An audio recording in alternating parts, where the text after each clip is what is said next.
Hi, everyone.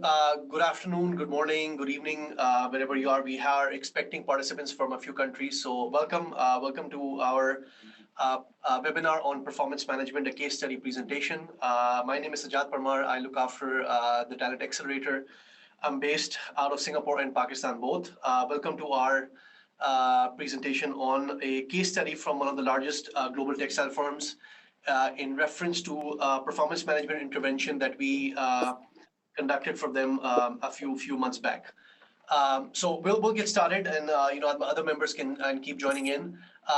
In the interest of time, I would appreciate if you have any questions, please keep them to the end of the webinar. We'll have plenty of time to go through the questions. I'm happy to stay late if need be. So let's get right into it. The context.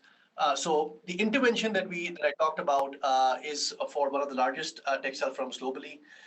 We essentially covered all the managers, people managers, and departmental heads, the leadership team, over a one-day intervention over 2 weeks. So we covered about 300 or so leaders across the company over 2 weeks, where we actually conducted a one-day performance management upskilling specifically around driving performance conversation. And I shared that a little bit more in terms of what the performance conversations are. But the intent of the intervention was to make sure and to help managers and leaders think about how to have powerful, critical, and crucial conversations with their employees. This particular company in reference basically is almost like a conglomerate within a textile firm. So they do hosiery, they do denim, they do apparel, they do yarns, they do activewear, and they have about 25,000 employees in the market. Before we get started into what we covered, let's do a little bit of reframing around what are the issues around performance management, right? If you look at the study, if you just go to Google and if you look at any performance management study in the last 30 years, you will see that 2 out of 3 companies at any given point in time are either looking to revamp their performance management system or are actually revamping their performance management system. So what that means is even as we speak right now, as of today, 2 out of 3 companies are actually not happy with their performance management system. This is just one illustration. This is actually the picture you see is actually a study, a research from a while back. And as you can see that 71% in this study are saying that they actually need a reboot. 23% says that, generally we're okay and there are some issues. And really only 4%, right, of companies are saying that they actually love what they have in place. So there is something, definitely an issue that over the last 20 to 30 years, companies across the world of various sizes or various industries have continued to have challenges around how they manage the performance management system. And obviously, we think about why that is the case. And there are essentially 2 elements to it, and I'll talk about that in a little bit. If we dig a little bit deeper in terms of why these challenges continue to happen, right? What we're seeing increasingly, especially after COVID, and the 2 studies that I'm going to share with you, these studies have actually been done right after COVID, and you will see that there is a specific area that these studies are pointing to, right? In this first study, again, both of these studies are global in nature. They covered, I think, tens of thousands of employees across almost all countries. And you will see that my manager is the number 1 reason for disengagement from employees. In this study, you can see that my manager accounts for about 50% of why employees are not happy with their employees, and their first reason of disengagement. Second reason being senior leadership and organizational performance and direction. Simply put, being that they just don't have confidence in their senior leadership. They actually don't understand where the organization is moving towards, right? And what are the quality standards? And then the last one, which is basic needs, which is what we call the hygiene factors. My salary is not okay, my workplace condition is not great, my co-workers are not, collaborative, the culture, A, B, C, D, E, right? So you will see that of the reasons why employees are disengaged, manager is almost 50% of the reason why. Another study from HBR, this was from HBR, McKinsey did another study, and in their study, 75% of employees, which is a staggering number, 75% of employees are saying that managing the immediate boss was the most stressful aspect of their job. Within that, 57% of employees actually left their job because of the manager. Can we please have all the phones on silent? मैं यार weekend पे करने लगा था, मैं बस busy हो गया, फिर मैंने छोड़ दिया। Can we have all computers on silence, please, or mute? Thank you. So yeah, so 57% of employees have left their jobs because of their managers. This is a staggering number, right? And furthermore, 32% of employees are further considering to leave their jobs because their managers are the number one reason, because they don't create they don't create any psychological safety. What is psychological safety? Simply put, it is about having trust. It is knowing that if something goes wrong, the managers are going to have their back. That the managers will back them up. They can have a conversation with managers around any personal issues, any professional issues they might be having. And clearly, predominantly, we're seeing that most employees don't have psychological safety with their managers, right? And this is a huge number. 3 out of 4 employees anywhere in the world feel their manager is the number one reason for their stress, right? So there is certainly something wrong around that, right? Furthermore, you can see that the disengagement with the managers happens because of poor accountability, poor communication, poor direction, and poor feedback. And we're going to dig a little bit deeper into that next. So when we think about fundamentally the challenges around performance management, right? 90% of performance reviews are considered painful and ineffective. We have all these fancy tools and we ask employees to put in their targets and their, the goals, but the entire process is not leading to something fruitful, right? We're doing it is because it's part of the process, but we're not really gaining anything out of it. 30% employees are saying that actually having the performance management process actually impacts the performance negatively. That means rather than having, facilitating the right behavior, doing the right thing in terms of how we want to drive performance, it's actually resulting in the opposite. Half of the employees, 51% employees, find them inaccurate and biased. And this is not a surprise if I ask any of you on the call right now, how confident and how much trust do you have in your performance management system? I'm very sure that the half of you will probably confirm that. Even within the managers, 58% of managers actually think it's a waste of time, right? And some of the things we got from this intervention sort of corroborated that. Because managers feel that, yes, we do it, we want to drive performance, we do this, all the things, we have a structure in place, but the way sometimes the performance get measures, the way sometimes we actually reward performance is not in line with the way actually performance is delivered.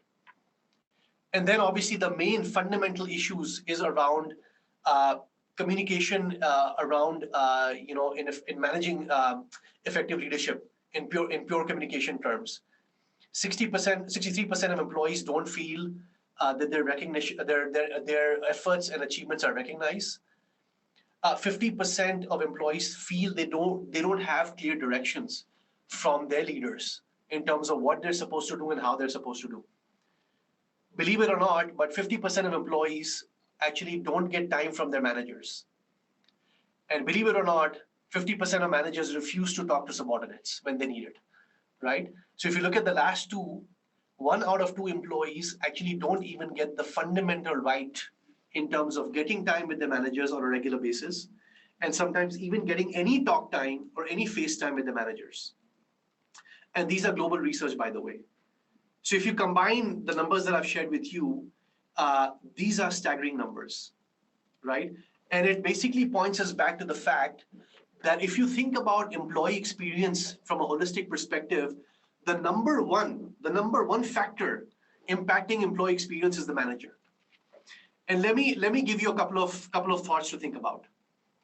If I ask all of you, what is your ideal job and your ideal company, right? Which is that one company that if they give you an offer right now, is that job that you want, you are literally going to resign today and join that company tomorrow, right? And let's say that happens. You get the job you want and you get in the company you want. But you get the worst possible horrible boss that you can get in that company, in that job. What would be the value of that job? Chances are the value is going to be 0, right? Because having a fantastic job and in a fantastic company means nothing if you have a horrible manager. And vice versa, you might have had a job which is okay and it's in a company which is not ideal for you, but turns out you have an absolutely amazing boss. What would be the impact of that job? And essentially, to put it all together, that is the impact of a good manager that has on your job. So when you think about the employee experience and if you think about your role, your team, your workspace, and your well-being, it is really, really driven by the kind of manager you have. You might not have an agile working policy, but if you have a manager that understands, you're going to get agile working policy, right? You might not have a well-being policy, but if you have a manager that really looks after your well-being, then they will look after you. You don't have to worry about whether there's a policy in place or not. And that's essentially, if I sum it up the entire piece, this is the upstream of what we call the performance management system. Downstream is more around the numbers, reward differentiation. Upstream essentially is the entire employee experience part of it, which is fundamentally driven by the manager and employee relationship.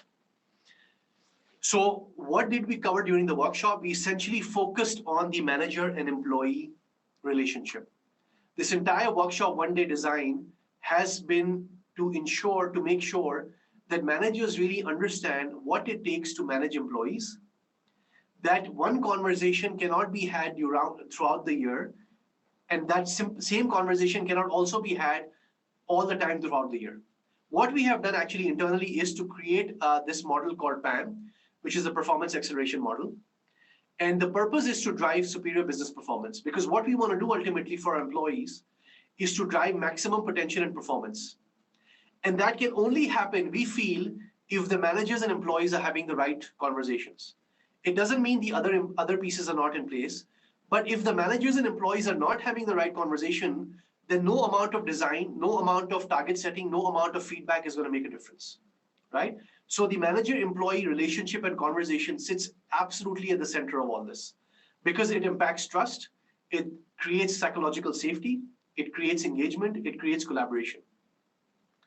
And ultimately, if all of this is in place, it will impact the execution that we need to help speed up the corporate metabolic rate.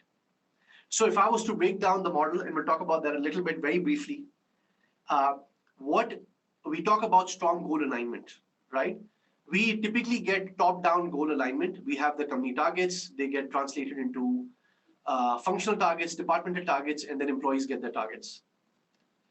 Development conversations almost never happen, right? And we'll talk about that as a little bit. And today, especially in today's dynamic environment where our targets and goals are also changing almost on a weekly, monthly basis, we need to make sure that we're having the right career and development conversations with our employees. Regular employee conversation in the right context and the right atmosphere will build trust, will help focus on building healthy relationship. Excuse me. And then we need to move a little bit from directing to coaching, and I'll talk about that. And ultimately, it is absolutely critical that employees must be able to give direct, candid, and constructive feedback whenever needed. The reality is that most managers actually don't have the skill set to give candid, constructive feedback when needed. So our model purpose is to basically drive all these kinds of conversations. What we covered during the workshop is what you see on the screen. We start with the importance of a people leader, which a little bit I have shared, and what is the impact on the organization. The circle that you see under PAM is basically what we have developed. And all the 5 other conversations or the circles that you see is driven by the performance acceleration model, which is performance planning, development planning, performance execution, assessment, and reward and recognition. And we feel that all 5 of them need to go hand in hand. You cannot just have performance planning in January and then reward and recognition in December. All of them can happen one after the other. So we cover global research, we talk about stretch targets, we talk about lack of career conversations, we talk about bell curve. What are the issues around bell curve? We introduce participants to the concept of coaching, which is absolutely amazing. We talk about candid, stern, and direct feedback. We talk about performance and reward differentiation. And we showcase the 4 distinct manager-employee conversations through the role plays. What we learned from this is the following. When the managers and leaders that we engaged with, when we went through each of these four so-called big topics in performance management, these are the top level insights and issues that I would say that they shared with us. When we talk about performance planning, we talk about target settings, but it's not just about target settings. We have to talk about what does stretch targets mean, right? If an employee's normal job is already stretched, they're already working 12 hours a day, their current job already has a huge impact on the company.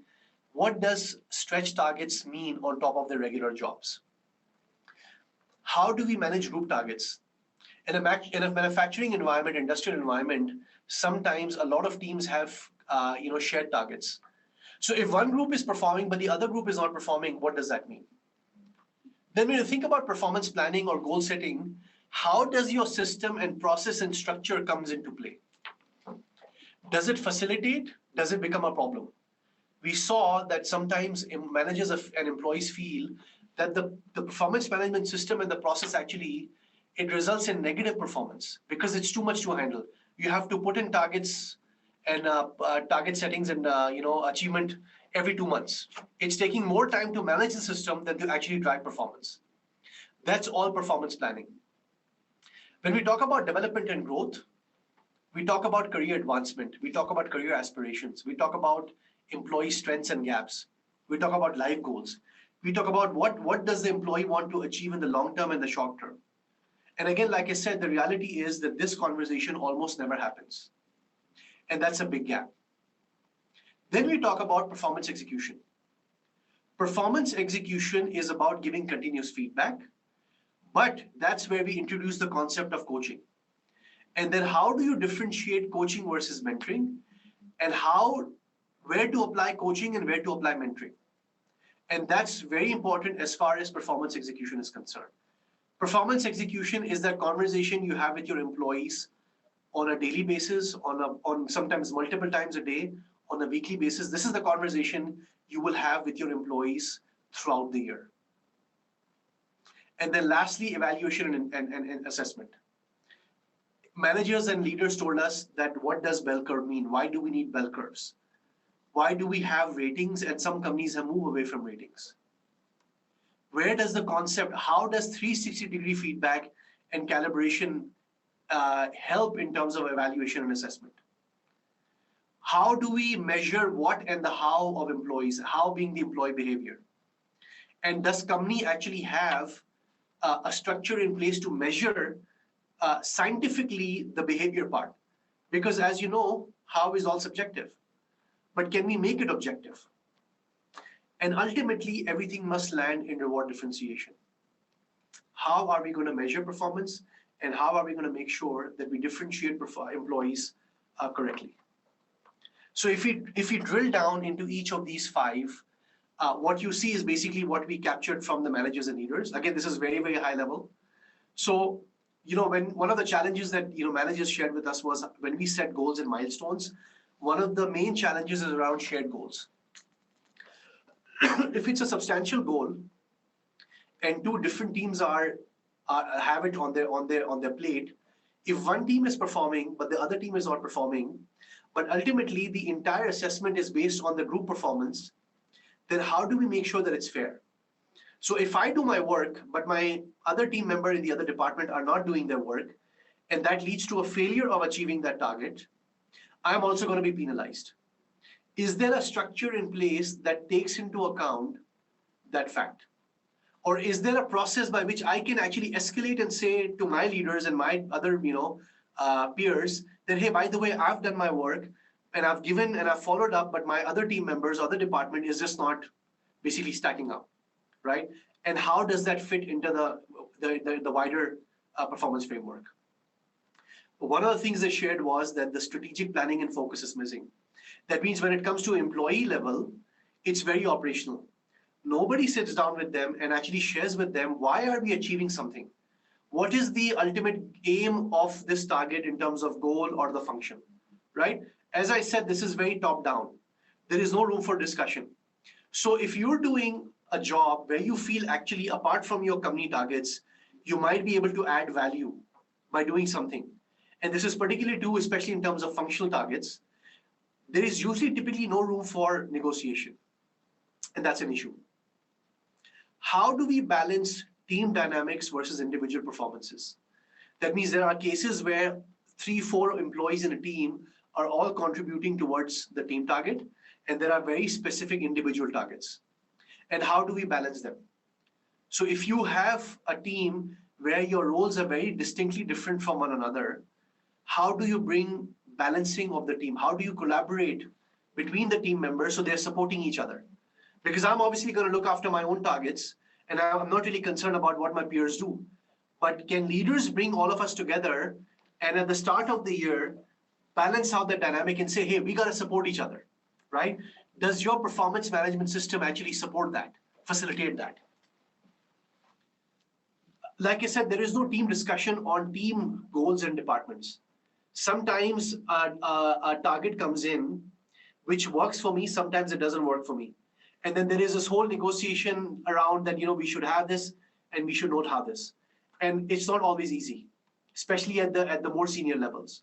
So how does your performance framework capture that and facilitate that? We found out that actually many people have 8 to 10 targets. That's just unrealistic. If we assume that you're doing your job and your job is already difficult to do, how can you have 8 to 10 targets on top of that? Global best practice will tell you that you should not have more than 3 to 4 targets, maximum 4, because these are supposed to be difficult targets, stretch targets. It will take considerable effort for you to achieve these 3 targets or 4 targets. So 8 to 10 is not realistic, and it divides your attention into too many different places. The other feedback we got was that sometimes success measures are not clearly defined. What this means is that I'm going to achieve this. How do I measure success? Is every target of yours SMART, which I hope is a term that you're aware with? Is it specific? Is it measurable? Is it timely? Right? So we have to make sure that whatever targets you have to be SMART, that there is a specific success measure around it. What success measure also means is that there is an underperformance element to it, there is an on-target element to it, and there is an outstanding element to it as well. And the reality is that even within one function, we found that there is a wide array of practices around how you keep track of your goals and your targets. This is alone on performance planning. We're only talking about January and February right now. That because of the systematic issue, framework issue, understanding issue, you have all these issues just on goal setting. When we move towards development growth, like I said, this is the one conversation that almost never happens. Or if it happens, it's one of the least conversations that ever happen. Fundamentally, it is the manager's role to help employees drive and discover their career path. This has to be in certain way a coaching conversation. You have to talk and sit with your employees and help them discover what you want to do. And reality is most employees are unclear. Even managers are unclear. You have to train an employee around figuring out what are the skill gaps if they want to basically do bigger jobs, right? Do you, depending upon the situation, do you fill the gap or do you basically invest in hiring an experienced resource, right? That as a leader you have to figure out in your team. Sometimes promotions don't happen, there are limited opportunities, but the employee has the potential. What do you do as a manager? What do you do as a leader, right?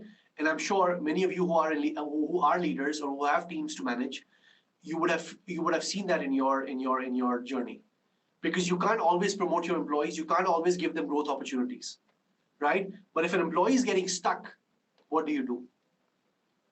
Managers, unfortunately, don't actually know what the long-term career aspirations are of your employees. If you actually ask your employees, hey, by the way, what do you want to do in 5 years' time? What is your ultimate goal? Most managers actually don't know this. And less than 10% managers from our workshops we found out actually have this conversation. That's a staggering number. They have no appreciation, managers and leaders don't actually appreciate that if there is a skill gap, and if you don't fill that skill gap, excuse me, it is actually going to lead to unfair evaluation at the end of the year. That skill gap should have been identified, something should have been done, and nothing was done. And if then the employee performance if the employee performance suffered due to that gap, nobody cares about it at year end. And that gets part of the evaluation, and that's not okay. And managers don't actually differentiate between building technical knowledge versus soft skills. I need to build technical knowledge in my job, but one of the soft skills I need to manage is stakeholder management, is diplomacy, is negotiation. Managers don't go into that level of detail and understanding that every job requires technical details and soft skills. And this discussion never happens. We talked about performance execution. Like I said, this is the one conversation you will have almost on a daily basis. But what we're saying actually is that we need to tweak the way you have this conversation. Rather than just calling, emailing, messaging your employee, hey, by the way, what happened? Did you do that work? Did that email come? Did you meet with the vendor? No. This is a dedicated one-to-one time, either once a week or once every 2 weeks you're going to have with your employee. And this is where we propose the concept of coaching. I'm not going to go through what coaching is because we don't have the time, but please go and find out what coaching is. Coaching is one of the most powerful things a manager can do in terms of managing their teams and their performance. Find out, and so we introduce the concept of coaching. What is coaching? How do you do coaching? Why do you do coaching? And the purpose being that we want leaders to act as coaches. If you look at a lot of work that is being done after COVID by some of the most progressive companies in the world, they are actually investing in making their managers better coaches. And so what we want is to shift the way the manager-employee conversation happens. The first one, manager-employee conversation should happen. Secondly, that should be a coaching conversation. We want employees to feel that their managers have their back. We want them to bring issues to the managers and not managers to keep following up, right? And currently, there is no dedicated one-to-one FaceTime to build this relationship. So that investment has to happen. And to make it more successful, use this one-to-one time to give feedback, give constructive feedback. Because the reality is managers don't give employees enough feedback. Again, it's more about, did you get that work done? Did you follow up on that? This is not feedback. Whether the employee is doing a good job or a bad job or a poor job, give them constructive feedback. If you observe something, share that observation with them. If you saw that the employee acted in a way which was not appropriate, give them that feedback. Most of the time, employees are not doing this intentionally, right? They have not been trained. They have not been given enough feedback. So give them the feedback. This is the best thing you can do for your employees, is to give them feedback, right? How often you must do? Like I said, the global best practice is to meet with your employees once a week, have the coaching conversation, and find opportunities to give them feedback. And then lastly, like I said, the evaluation and assessment, right? Big area, lot of feedback. First one being, let's start with the manager-employee relationship.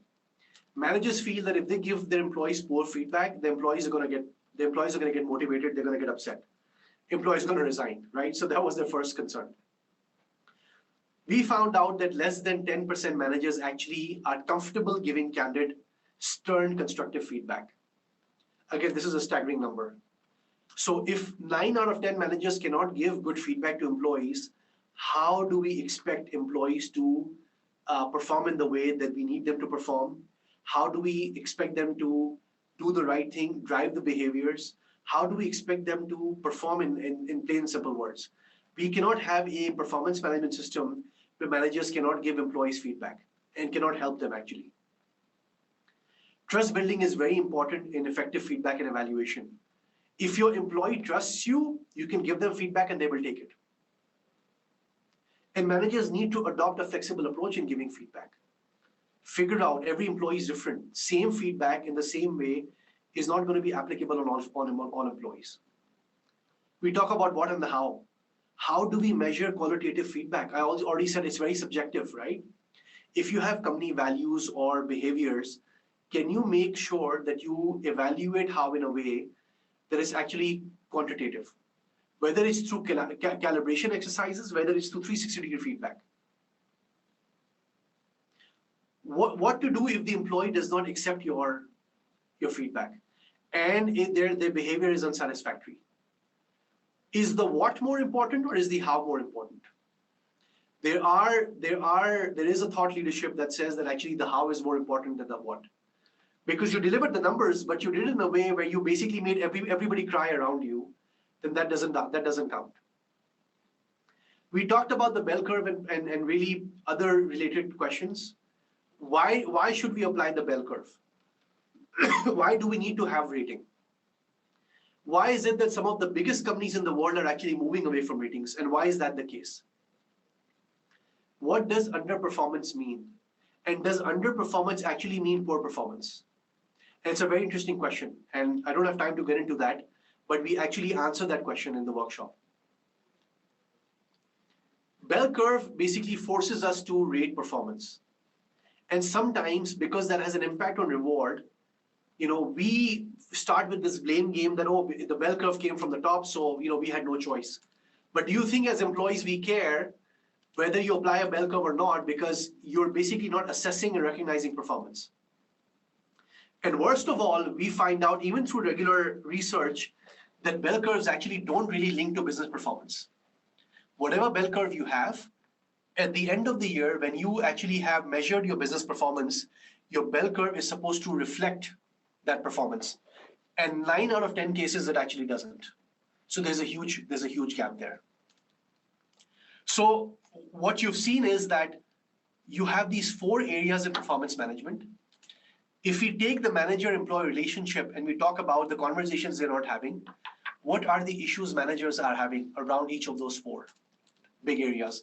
What I've done is obviously given you a very high level of feedback, like top areas that the managers and leaders are thinking about, the challenges that they are facing. But when you focus on those 4 conversations and you upskill managers, that if you have these 4 conversations with your team members and your employees, and we showcase what these are, then their view changes completely. The first thing the workshop does is to force them to think. I actually said this to the leaders in the workshops. When was the last time you actually said, I'm going to take out 30 minutes and all I'm going to do is think. I'm not going to do anything else. When was the last time you did that? Because we are living in a world where we're constantly reactive. We have no time to step back and think. And performance management actually has to do a lot being a little bit more proactive and less being reactive. Because you are basically dealing with employees. Every employee is different. You have to think about how you approach every conversation. The global research, I've shared just a few with you. Obviously, we shared a lot more with the managers and leaders. The global research around employee manager is truly eye-opening. It's mind-boggling, right? Some of the things we shared with them and the conversation focus really cemented their understanding why performance management is important. Because it's not just straightforward, it's not linear. There are implications, there are nuances, there is an impact. And every company is different, every company culture is different. During the role plays, interestingly, when we force them to act out those conversations, managers actually said that they found out things about the company that they did not know, even though they had been working for many years. Because again, the conversation was not happening. We forced them into those conversations. So they actually learned as part of those conversations things about the companies which they didn't know. They admitted that asking questions is not easy. Coaching is all about asking questions. You cannot give solutions to your employees when they come to you. That's coaching. You have to trust and assume that your employee already has the answer. You just have to guide them. And so leaders found out that asking questions is not easy and holding back from problem solving is not easy. We as managers and we as human beings, we jumped to problem solving. And coaching is exactly the opposite. We force them to rethink about the way they approach issues and problems and the way they have conversation with their employees. Like I said, the entire purpose of this framework of the upstream of performance management is around the conversations. Like I said, performance conversations must change from reactive to proactive. The concept of coaching was really amazing for them. They really found it interesting. And many of them said that they actually wanted to learn more. Leaders actually felt that now they really understand the differences between planning conversation, development conversation, coaching conversation, and feedback conversation. And at the end of it, we also shared that there is actually unconscious bias that happens in performance evaluation. So when you're having conversations and when you're sometimes giving feedback at the end of the year, you have to be aware of the biases that take place. Leaders understood that they actually have to invest time in having these conversations with the employees. And so one of the feedback was, that's too much time from me. Reality is that the more time you give with your employees, the easier they make your job. So it actually helps you become a better leader and manager when you give your employees more time. Better understanding of the bell curve, better understanding and differentiation between how does coaching differ from mentoring, and where to apply mentoring and where to apply coaching. And they were very eager at the end of it to actually increase the frequency of having these conversations. Like I said, there are managers who speak to the employees once a year. And I've heard it from many, many, many employees myself directly. And so that just doesn't work because the manager cannot expect your employees, any feedback you're going to give them at the end of the year, they're not going to agree because you did not have any discussion with them throughout the year. Our observations, to close the conversation, our observations as facilitators, I think, and again, not just with this company, but with so many other of our network and friends in other companies actually and managers still don't understand truly the importance of a performance management solution and how immensely it impacts business performance. Employees run the company, products don't, services don't. And so having the right employees, driving the right behavior, performing the right way has a huge impact. Manager upskilling has to happen constantly. Cannot get into the details of this, but you have to upskill managers continuously. Performance management framework needs to be looked at holistically. Like I said, you have to solve it in parts, the upstream and both the downstream. A lot of change has to happen from the top. You cannot expect managers to have the conversations and leaders not following it. Leaders actually have to lead the conversations. And interestingly, manager-employee relationship, or when we talk about talent management and all of that, manager-employee relationship is also a competency that the companies have to build. I actually know of companies where the employee-manager competency relationship is absolutely outstanding. And you just see the culture drive and flow in a different way altogether, right? So that's a competency that we have to build. And a lot of issues are structural and systematic. And they happen because companies have just not invested enough in solving those problems. And a lot of sometimes systematic issues happen because of the manager-employee relationship, like I said. If employees feel that the main reason for their disengagement and stress as managers, then obviously fixing that is going to fix a lot of problems. Whether you have a fancy system, whether you have an Excel file, whether you have processes, it doesn't matter. Fixing a lot of fundamental relationship problems between managers and employee to a great extent is going to take out a lot of misery out of the system. And again, that upskilling of managers must also happen side by side. It is not going to be built overnight. This takes a while. This will take 1 year, maybe a year and a half, and only then you're going to build that capability. So our recommendations very quickly. Understand the differences in conversation and that they must happen throughout the year. You can have all 5 conversations happen throughout the year anytime. Understand that building relationships take time, but it will make life easier. Instead of providing solutions, managers need to trust employees. This is the part of coaching and adopting the coaching mindset. Managers must learn to give clear, consistent, constructive, and candid feedback. Like I said, that the best thing you can do for your employees is to give them feedback. And this will drive deep and genuine career conversations as well. Like I said, please go back and ask your managers if they really know what your career aspiration is. Chances are they don't. And managers have to build deep, meaningful, empathetic relationship with employees. It is not the other way around. It is the manager's responsibility. It is not the employee's responsibility. So with that, I'm going to close the presentation and I will open it up for any questions from anybody on the call.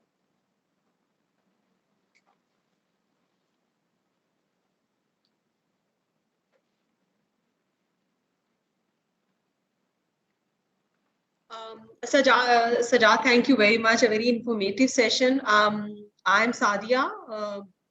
I want to put a question. See, you rightly mentioned a very critical role of a line manager and the top leadership, and sometimes it is very tough to bring the top leadership on board with the strategy in a very structured approach that why performance management is important and why the strategy is important and taking and bringing a strategy into one big white paper is important for the people and bringing the transparency.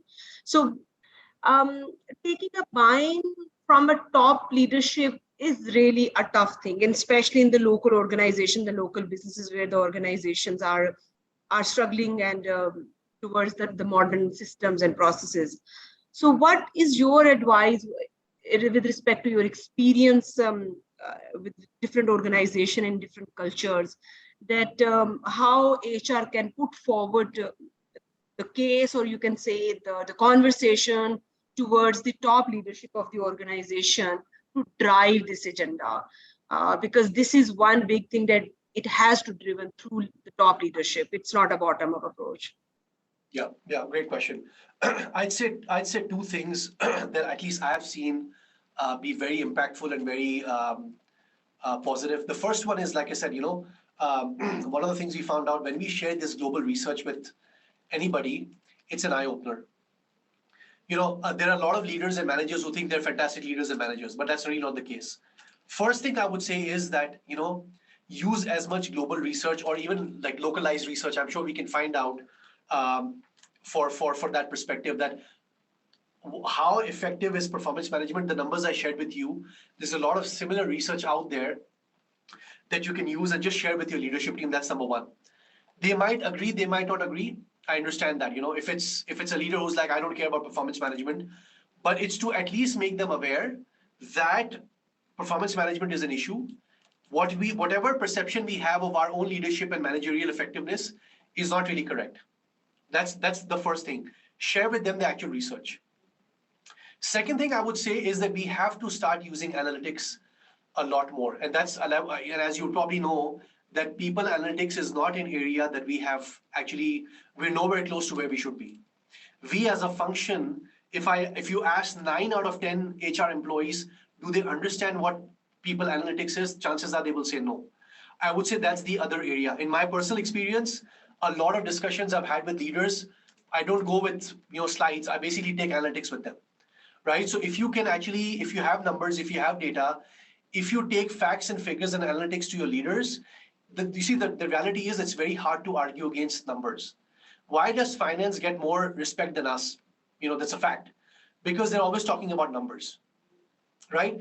We in HR have to start taking our conversations and whatever we're talking about in terms of analytics and numbers. So if there's something we want their attention, build analytics and take it with them. Performance management is an issue. Manager effectiveness is an issue. Why are people leaving? What is the engagement and why is the engagement so low, right?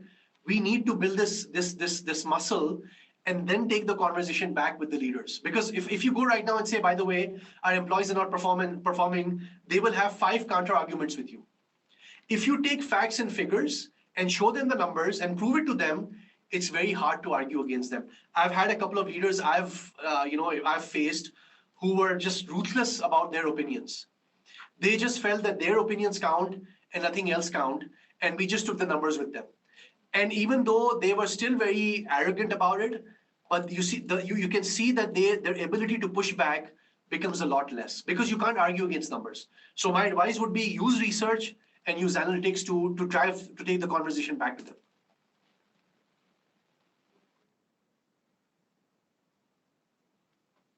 I hope that answers.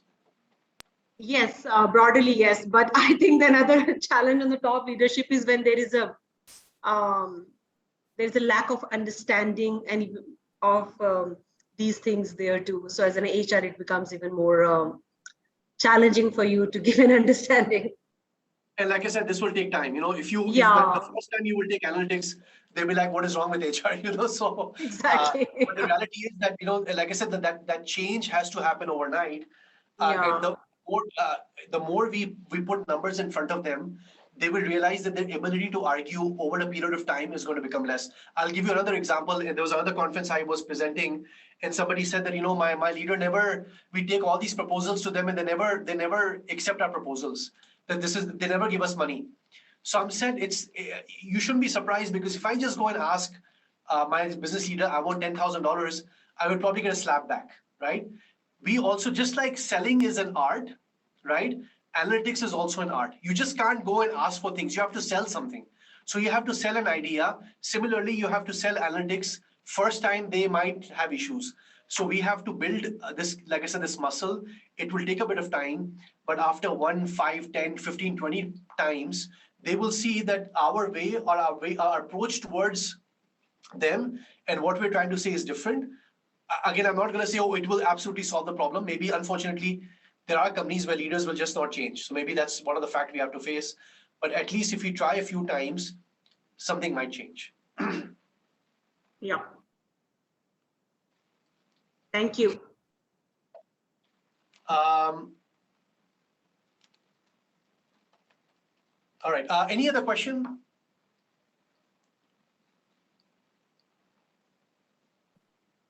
Hi, this is Rishabh here. Hey, Rishabh. Very informative session, and thanks for all your insights. Probably a couple of questions from my side. I think you happen to refer about goal setting, and that 3 to 4 targets are typically optimal. What happens if the goals are very dynamic? So if it's not a fixed goal post and it keeps changing through the years, so how do we accommodate that, into the entire performance review process? And secondly, I think, overall, what I could understand is that the manager-employee relationship and that competency is what is critical for the success of a good performance management system. So what would be probably the ways to build that, to build that competency? I know you mentioned a few of them, but what could be the ways to structure that and build that? Thank you. Thanks, Rishabh. So first one, you're right. Where a lot of companies have a lot of dynamic targets. We start with something in January, something happens in March, April. I would say that the performance structure, whatever management system you have, it needs to account for the fact, and of course, this is sometimes industry specific as well, right? So tech, I know things just change overnight, So I think one of the things the performance system has to account for is that, again, if the manager-employee communication and conversation is happening regularly, it will allow for the opportunity for the employee and manager to review those targets and goals on a regular basis, right? I will also tell you that, let's say you start this in 2023, it is not going to become great in 2023. It will take probably 2-3 years, after which you will become into it will form into a place where dynamic targets will become a norm. Because first year in 2023, you might be like, hey, by the way, what we had set in January, it just doesn't apply, but we have something new in April, right? So the dynamic target setting should be happening ideally, because it's very much part of the world we live in. Nothing that we do in January is absolutely going to happen in December. Things COVID happened, for example, right? All targets go out of the window. New targets have to happen. COVID is happening in some countries, it's not happening in some countries. Some have come out, some have not come out. Those targets will change all the time.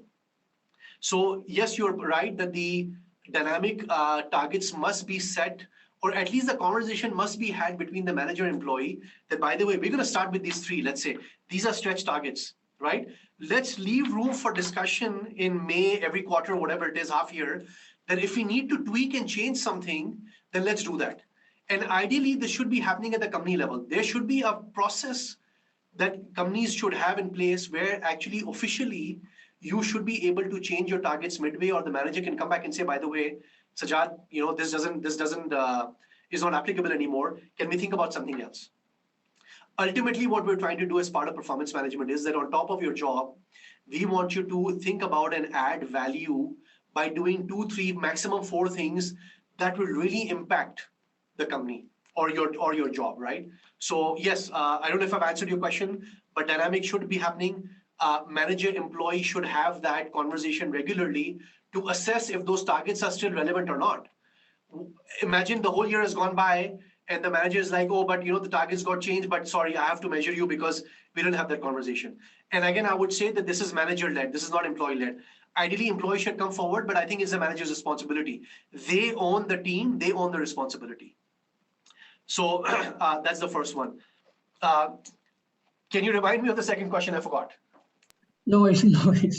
So the other one was you mentioned around the manager-employee competency, right, and how critical that is for the success of performance management. So how do we actually build that? Because yeah. So I will bring it back to actually again. I would, in my view, put it completely on the manager's side. This is manager's responsibility. If your employee doesn't come to you, that's not their problem. You are responsible for your employee. You are responsible for delivering their goals. You are supposed to support them. You hired them. So to me personally, and to some of the, if you look at the latest thinking around performance management, again, it's coming and it's putting emphasis on the manager, right? So the thing I talked about, that we have to upskill managers. And thankfully, like a lot of what I'm seeing after COVID is pointing towards, like I said, making leaders or bringing, turning leaders into coaches. So the whole entire concept of coaching, a lot of companies are investing in making managers better coaches. Because let me give an example. When we hire somebody, our assumption is that we assume that they can do 60, 70% of the job, right? That's why we hired them. So if we have already assumed that, then why do you need to spend so much time in directing them? Can you do this? Can you do that? You hired them knowing that they will be able to do 60, 70% of the job anyways. Your job is just to guide them, right? So when we think about the manager-employee competency at an organizational level, what we have to do is that we have to build manager maturity and scalability at an organizational level. So we have to make sure that, let's say you have 1,500 managers or 2,000 managers, all of them have at least basic level of competency. That means they can communicate correctly. They're having regular conversations with the employee. They have maybe gone through a coaching workshop, for example, and whatever other 1, 2, 3 things that we expect managers to have. Good news is that there are many companies who are doing that. Many companies have what they call a basic foundation line that every manager must meet. My last job was with eBay. I can tell you that eBay actually did that. eBay took all their, 1,500 managers through a 6-month coaching workshop and invested in them, right? And they defined what minimum requirement is needed from you for you to be a manager. So a people manager skill set is different. And then the onus is on the people manager to basically drive that conversation. And I'm going to link it back to another part of it, is that then the employees are also asked on the effectiveness of the manager. So in your engagement surveys, you must have a few questions that actually ask employees, is your manager effective or not, right? And so if I want to be promoted to, let's say I want to become a bigger leader, I must have that minimum effectiveness as a manager, right? I must be doing all those things correctly for me to be considered for the next level jump. So all of these few things have to put in place. Again, it's not going to happen overnight, but if the company can put these things in place over a period of this time, no company builds manager-employee competency overnight. It will take 1 year, it will take 2 years. But if the company is investing and putting those structures and investment in place, over a period of time, it will happen. I hope that answers. It does. It gives good insights. Thanks a lot. I have another quick question. What are your recommendations on the usage of bell curve now? I mean, over the period of time, different theories comes and goes on the usage of bell curve. So what are your recommendations based on the modern practices of performance management? Yeah. Is it a good tool for a differentiation between an average performer or a top performer?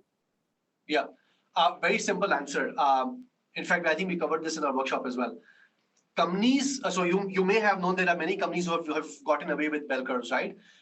If you look at the companies who have taken away bell curves or our rating system, are companies where the average manager maturity has hit a certain point. Okay. What this means is that if you think your managers are mature enough to differentiate performance enough, then you don't need a bell curve.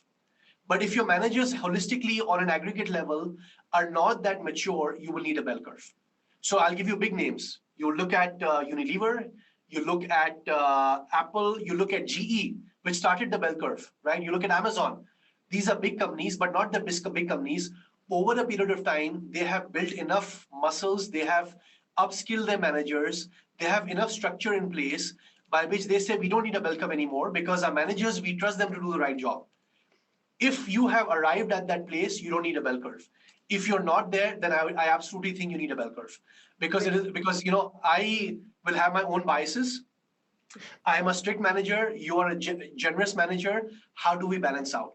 So if we feel our managers are not mature enough, I think keep the bell curve. Great. Thank you. Any other question?